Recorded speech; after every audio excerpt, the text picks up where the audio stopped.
Hello and welcome. I'm Jason Thorpe, and you are tuned into Thorpe Talks. Today's episode is called How to See.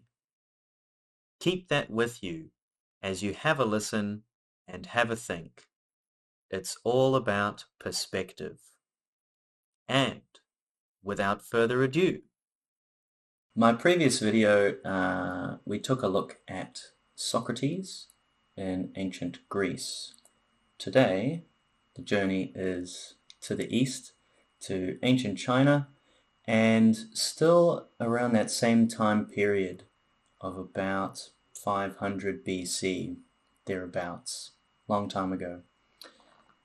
And the hero, if you will, or lead figure discussed will be Lao Tzu, and he is known as one of the fathers of Eastern philosophy, so very much comparable with Socrates. And he is also the founder of a school of philosophy known as Taoism or Taoism. One of the first things that I'll do, as I enjoy with other figures, is to share some quotes of theirs, some key philosophies. So, Lao Tzu is famous for speaking in contradictions, riddles, if you like. So, I'll give you some examples of these paradoxes. So, one is, if you wish to lead people, walk behind them.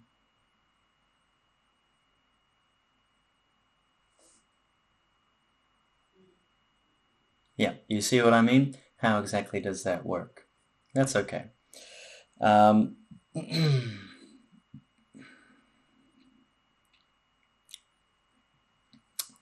Another interesting one. Doing nothing is better than being busy doing nothing. And the third one that I'll share briefly here is this.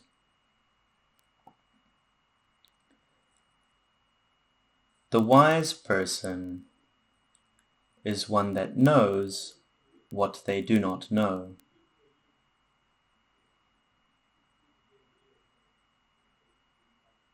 Hang on, that's quite familiar. Socrates himself said, "All that I know is that I know nothing." What you have here is very interesting historically, because you have two key thinkers representing different sides of the planet, the West and the East, and both of them talk about how wisdom involves acknowledging what you do not know,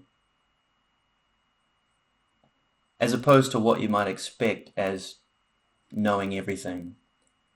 Yeah, we might think that someone wise knows everything. But these key figures who supposedly know the most or know the best say that that's not what it's about. It's knowing what you do not know that makes someone wise. Interesting.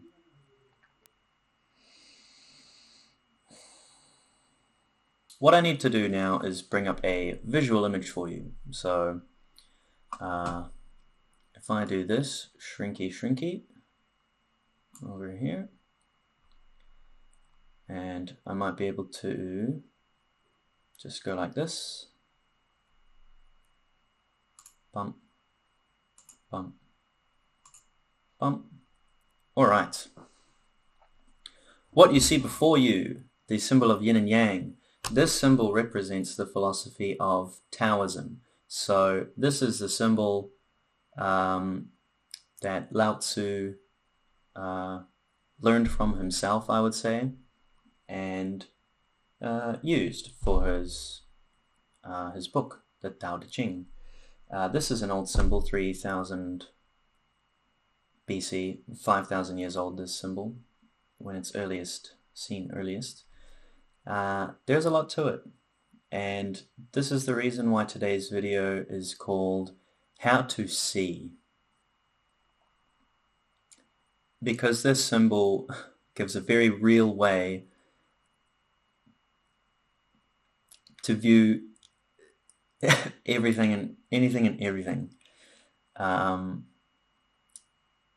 means of complexity. So what do we see? For starters, there is a circle, big circle.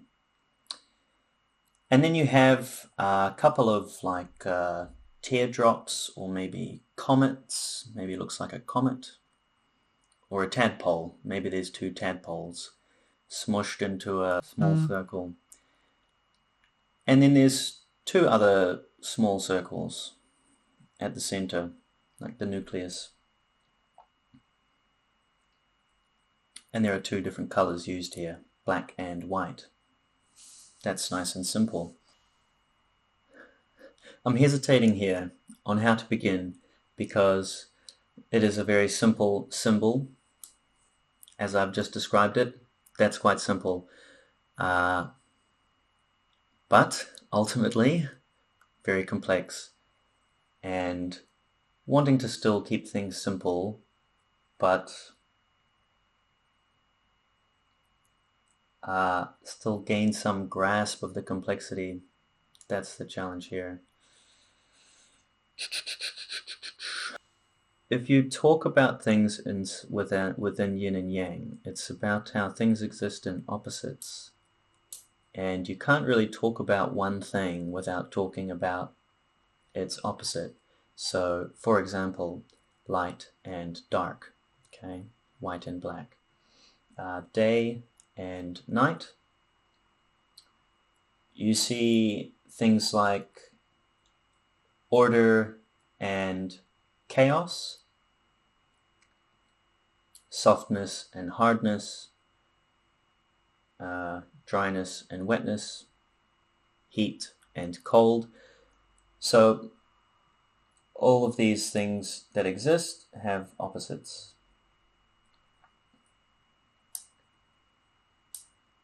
And the key of this symbol is that what is desired is balance in all things.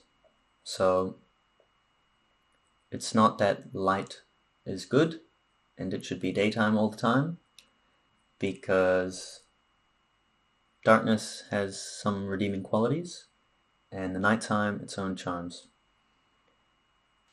Regarding an important principle, you have action and non-action. And I gave the quote, it's doing nothing is better than being busy doing nothing.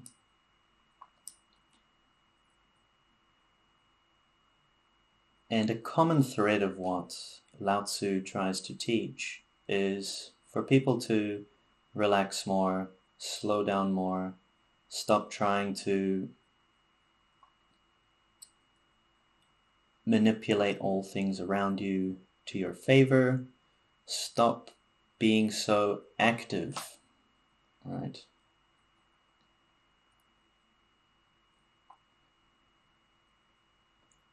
Now, I'm actually going to use science to back this up. Newton's third law states that for every action or force, there is an equal and opposite reaction. So when you take an action, maybe to try and fix something, there might be a reaction that works against you. Now,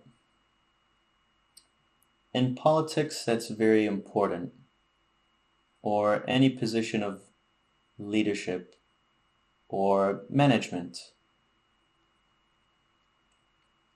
Because in trying to solve an issue, you might make it worse because of these reactions that you may not expect. For example, a good example for politics and like leadership and decision making, I always wondered, everybody wants more money and governments print money. Why don't governments just print a whole bunch of money for everyone? Turns out that that's essentially what led to the rise of Adolf Hitler. In the 30s, Germans were having a crisis, economic crisis. And the government was like, well, people can't afford food. We need money. Let's print money. That's their action. The action they took was to print money. And then the equal and opposite reaction is inflation.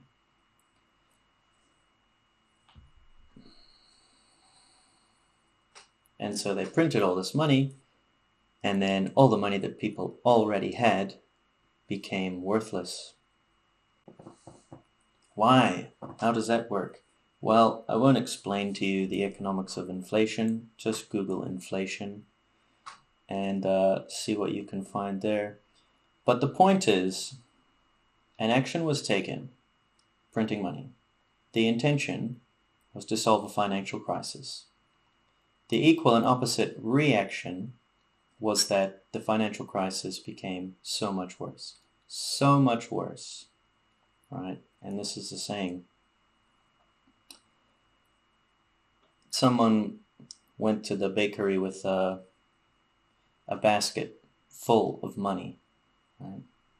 Because a loaf of bread was like $1 million.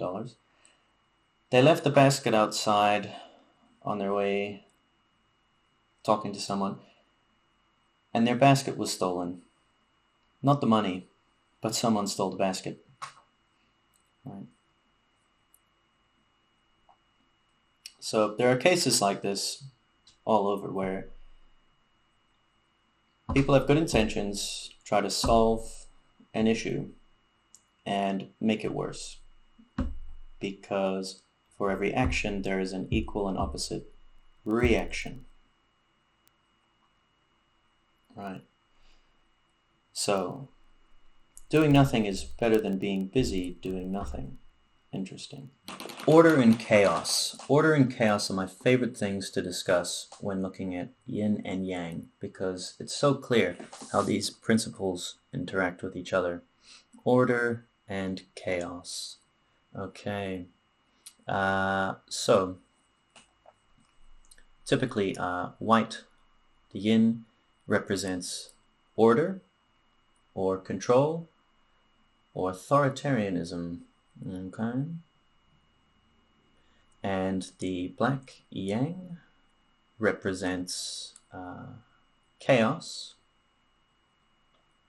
libertarianism, and freedom. Excellent. Freedom. Now, freedom today is certainly a buzzword, and freedom is important to us in our free societies, and democracy, that is the best expression of freedom that we have at this point. But we do need to be careful pushing for freedom and having freedom as our motivation for everything. Because if you think of freedom as chaos, which is what it is, it's chaos, it's being free from control, right? Free to do things, free to make your own decisions. That's great. But if freedom is our only value, then this whole circle would be black, and you would be living in anarchy, without rule, and If you don't think that's scary, take my word, that's a very scary prospect.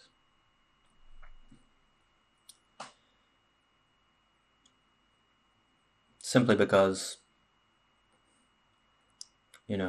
without any rules, then the default is like a rule of the strong.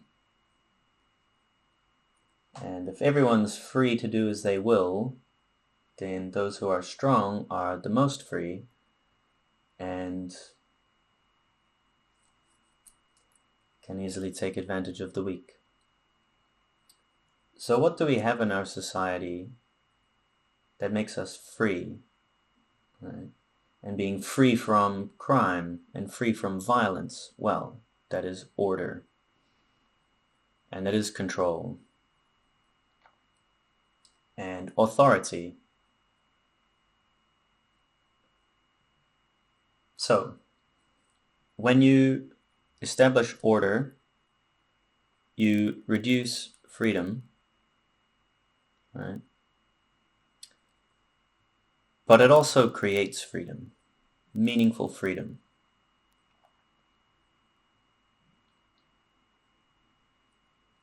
If you then want to reduce control, reduce order, reduce law, for the sake of increasing freedom, well, you might find that you are, in fact, less free than you were before. The key is balance, right?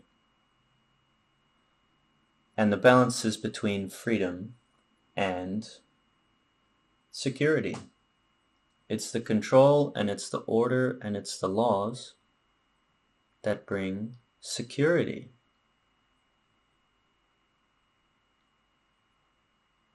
And how can you have freedom without security? Paradoxes. I know.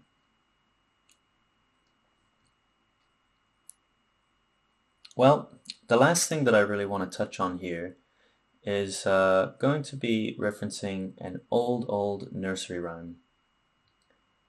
Little Red Riding Hood. You have Little Red Riding Hood, a young girl, and a child, and children are innocent, right? That's something that children have that's very wonderful and beautiful, is innocence. And she's going to visit her grandmother, bring her some muffins. So good. So Little Red Riding Hood here is the essence of goodness and innocence. Okay, we'll just look at this white circle here, yeah. Now what you have awaiting at the house is a wolf, the big bad wolf, possibly the same one that was going after the three little pigs. I don't know if this is before or after that. But you have the wolf is waiting inside, evil. Okay. Now the problem in this story is that Little Red Riding Hood enters the house and she does not see the wolf. No. What she sees is her grandmother.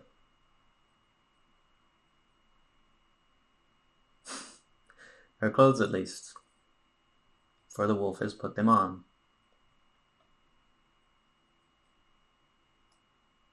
The wolf has thought, if I disguise myself, I can be successful. So things get tricky in this case where you have the appearance of goodness. Right? But there is this darkness here. Little Red Riding Hood's, she sees the signs. Grandma, what big eyes you have. Grandma, what big ears you have. Grandma, what big teeth you have. So she's seeing the signs that something is wrong. But it doesn't matter. It doesn't matter. she's effectively blind because this cunning wolf appears to be good.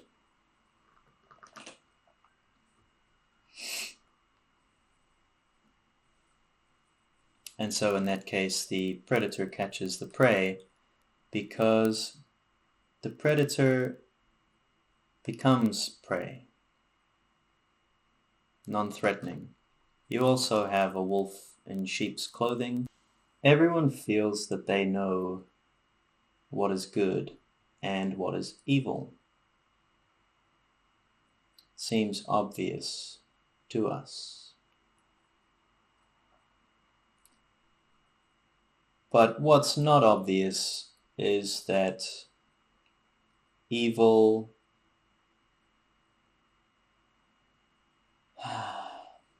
lies and deception are evil's favorite tools. What can be even more troublesome than this alone is that evil rarely, if ever, views itself as evil. Now, this is not Lao Tzu, but this is me. Looking at this circle here, I ask a simple question. Which side is black? It's not a trick question. Up or down or left or right? Oh, this one here? It was a trick question. You think this side's the black side. Okay, fine. But what about this side? And what about this circle? For this is the core. This is the very nucleus. Right? And this side is lacking blackness at its core. It's white at its core. Well, what on earth does this mean? It means that on any issue in the world today, you have to look at things like you can't look at things as being black and white. You have to look at things as being black and white and black.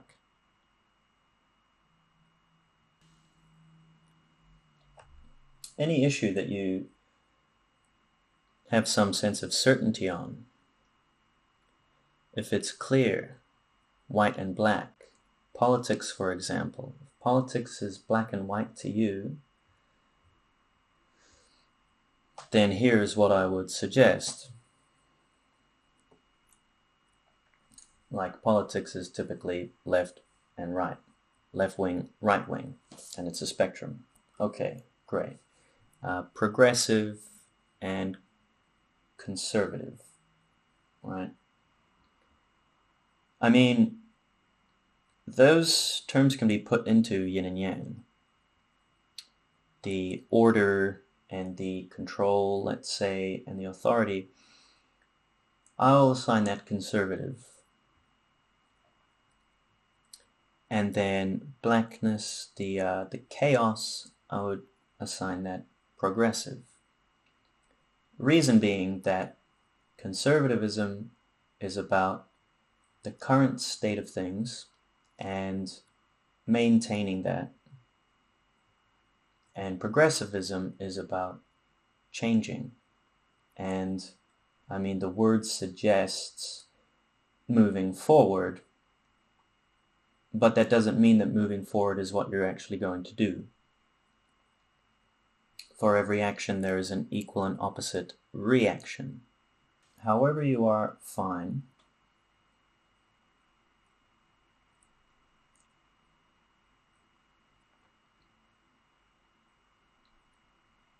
But what you need to do is, if you're conservative, okay, fine.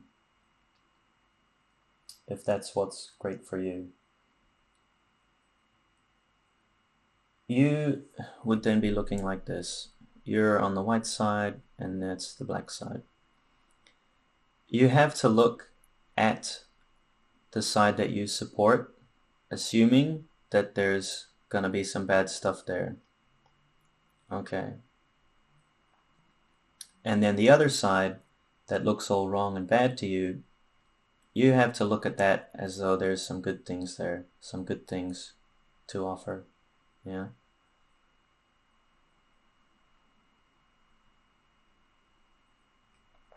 Likewise, if you're a progressive, you need to look at your own side, assuming that there are some bad things there.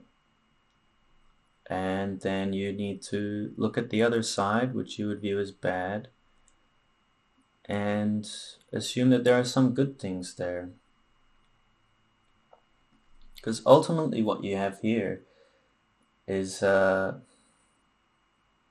about change, what to change and what not to change. So conservatism is about recognizing what should not change, and progressivism is looking at what should change. And, well, not everything should stay the way that it is, but not everything should change as well. Right? How could you maintain the balance of this picture if you're a politician?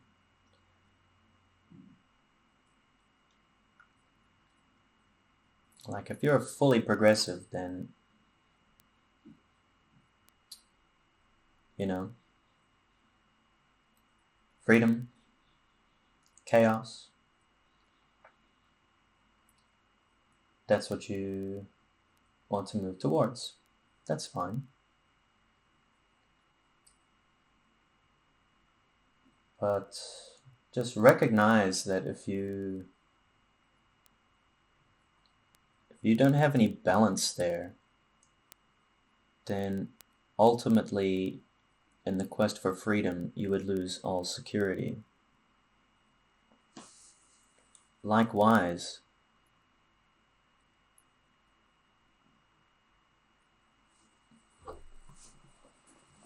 if you're intent on full order and full control,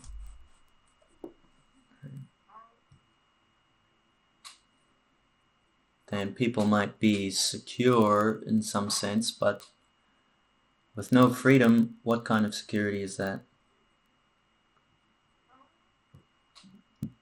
Slaves are very secure because they're in chains. Okay.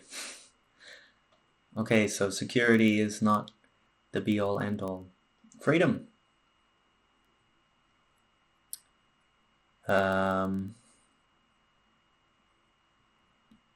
Newborn babies are totally free. But you can't just leave them in their freedom. They need security. So what are we talking about? We're talking about how to see.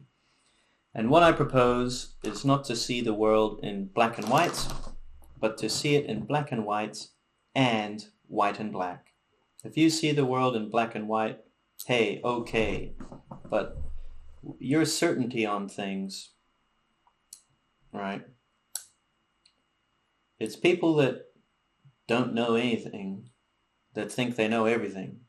And people that know a lot know that they don't really know anything.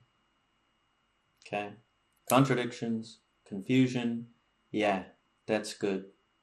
If you can say, I don't know, right? Maybe just say it quietly to yourself in the mirror with nobody around. I don't know. Okay? This should be, something liberating. Well, look, I'm repeating myself at this point. What are we talking about, Lao Tzu or Socrates? Just, it's possible that everything you believe, it's possible that that is all wrong. You could be wrong about everything.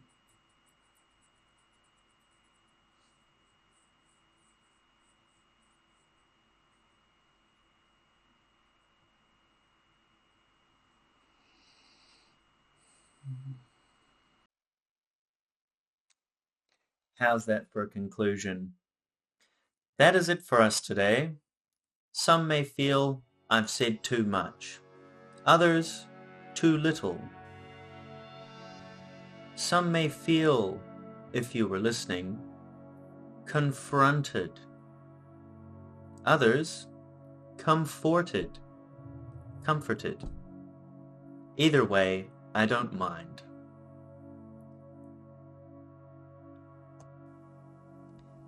Anyways, don't worry about it. As a wise man recently said, try to be less wrong. Tune in next time for tunes and my video on how to hear. Leave a like, subscribe, stay safe, and I'll see you next time.